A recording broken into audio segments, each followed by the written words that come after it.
मित्रांनो, राष्ट्रवादी काँग्रेस पक्ष हा केवळ पक्ष नसून हा महाराष्ट्रात महाराष्ट्र हिताचा विचार करतो, देश पातळीवर भारताचा हिताचा विचार करतो।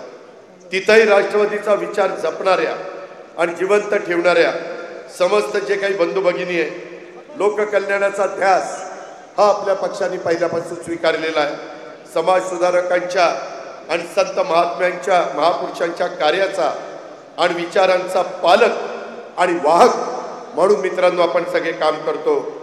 सत्ता येईल सत्ता जाईल, ताम्रपट कुणी जन्माला घेऊन आलेलं नाहीये, परंतु राज्यातल्या पुरोगामी सुधारणावादी विचार हा जिवंत राहिला पाहिजे।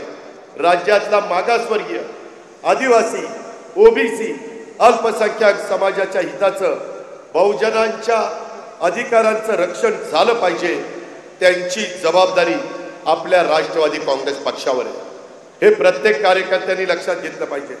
सत्तेवर असलो तरी सरकारमधून आणि सत्तेत नसलो तर रस्त्यावर संघर्ष करून ही जबाबदारी आपल्याला पार पाडावीच लागणार आहे। राष्ट्रवादी काँग्रेस पक्ष हा नेहमी शिवशाहू फुले आंबेडकर, स्वर्गीय यशवंतराव चव्हाण या महामानवांच्या विचारावर चालणारा पक्ष आहे।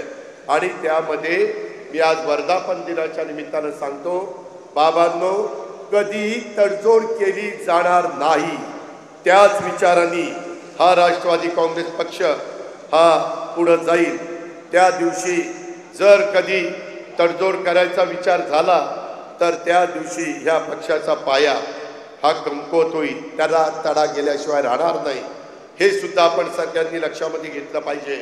म्हणून ही लढाई ही विचारांची आहे आणि ती विचारांच्यासाठी आहे, ती विचारांनीच तुम्हाला मला लढावी लागणार आहे।